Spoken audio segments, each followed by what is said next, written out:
Today we're going to start a new story. It's from the Secrets of Dripping Fang series by Dan Greenberg, and this is the first book in the series called The Onts.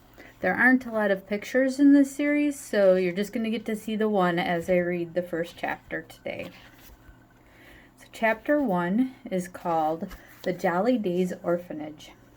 The first thing Wally Sluffmuffin heard was a familiar crackle of the loudspeaker in the darkness. Next, he heard the too loud, too cheery voice yell, 5 a.m., orphans, rise and shine! Wally couldn't believe it was 5 already. He didn't think he'd been asleep for more than an hour or two, yet he heard the too loud tap of the rooster crowing. When the rooster crows, jump into your clothes, yelled the voice on the loudspeaker. Next, he heard the too loud bugle call that wakes soldiers in the army. Out of your sacks, troops, yelled the voice on the loudspeaker. Chow in the mess hall in 6 minutes.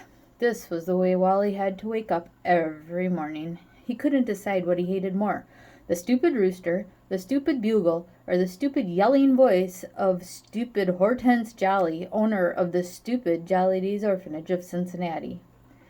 38 orphans fell all over each other in the dark dorm, pulling on clothes, still half asleep. Wally started dressing, stubbed his toes, and pulled his jeans on backward. The dorm was a long room with mattresses on the floor. A rope divided the dorm. A scuzzy blanket hung from the rope, separating the boys' area from the girls'. Like most things at Jolly Days, the dorm smelled of hospital soap and the rotting carcasses of rats that had crawled into the walls, seeking better food than was being served in the orphanage, and died terrible deaths. Wally knew he had just 6 minutes to dress, make his bed, race the other kids to the john, throw cold water on his face, drag a comb through his hair, squirt toothpaste in his mouth, and scramble to his place at the breakfast table. Hortense Jolly waited in the dining hall with a stopwatch. Precisely 6 minutes after the bugle blew, she bonged a heavy brass bell with her soup ladle. Bong! If you weren't in your seat when the bell bonged, you had to do extra chores. Wet orphans, with unbuttoned shirts and toothpaste smears on their faces, tumbled into the dining room. The bell bonged. Harry ran in, tripped, and skidded across the dining room floor on his belly. Wally Sluffmuffin, you are precisely 7 seconds late, Hortense Jolly announced. As your reward, you get to clean all the toilets. Wally groaned. He took the seat his sister, Cheyenne, had saved right next to her.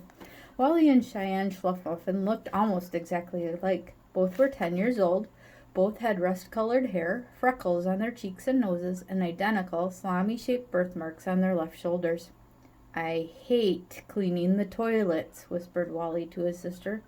Why? The toilets are the cleanest thing at Jolly Days, whispered Cheyenne. Cheyenne saw only the good side of life, Wally only the bad.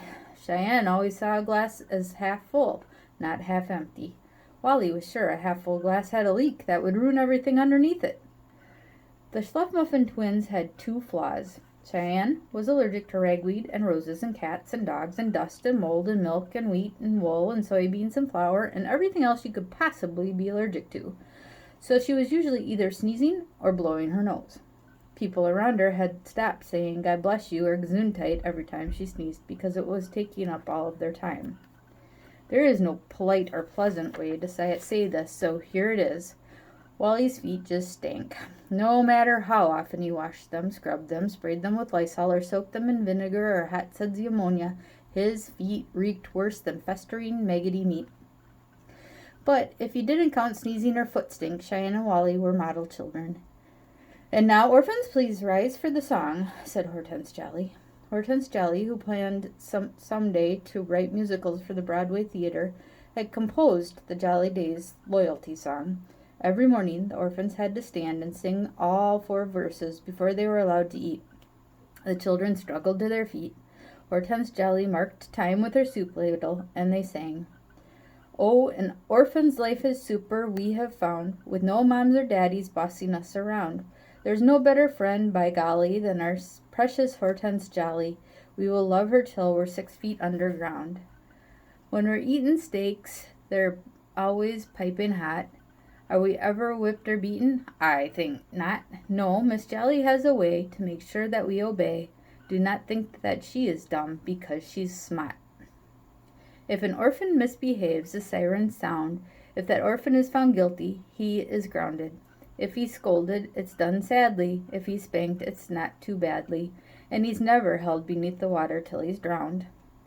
Oh, our orphanage we love in many ways, but someday we hope to enter a new phase, with a brand new mom or daddy, and a home in Cincinnati, that will puke our guts out missing jolly days. The orphans took their seats again and began their breakfast. Breakfast was stale bread, crusts, and tea. Each orphan was allotted just one tea bag per month, so after the first few days the tea was only hot water, with a faint memory of what was in the bag. Lunch was a bowl of gruel, a thick gray soup that looked and tasted like mucus. Dinner was gruel with little green floaty things that were supposed to be broccoli but looked like boogers. All orphans at Jolly Days grumbled about the food, all orphans but Cheyenne. I suppose you like eating mucus with boogers for dinner every day, said Wally to his sister. Oh, Wally, for heaven's sake, it's not mucus with boogers. Achoo! It's soup with broccoli, said Cheyenne. And things here could be a whole lot worse. How could they possibly be worse? Wally asked. Well, achoo! We could be chained to the wall and forced to eat spiders, said Cheyenne. That could still happen, said Wally.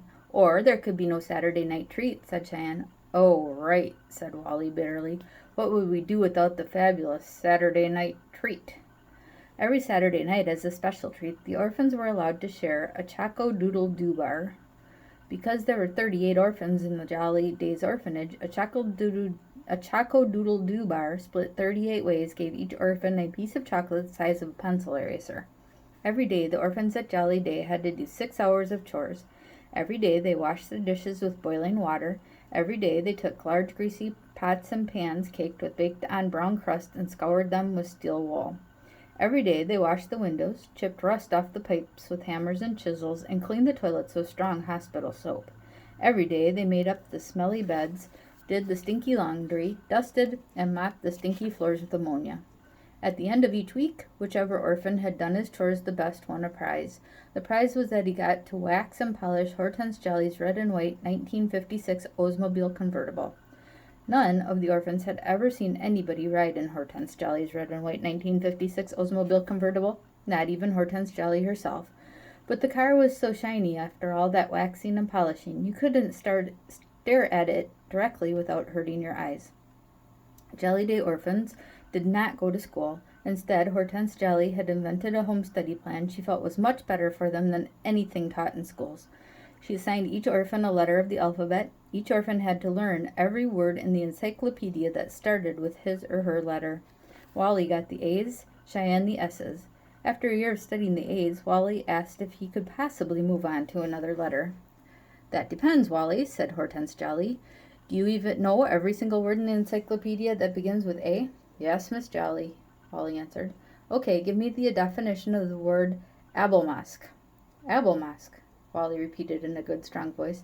A plant of mallow family. Its seeds are used to make perfume.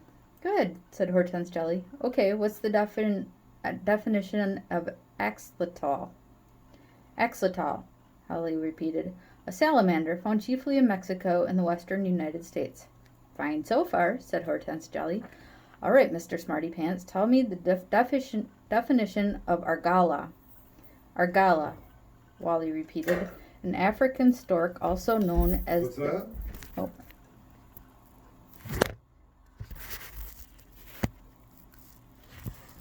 Sorry about that.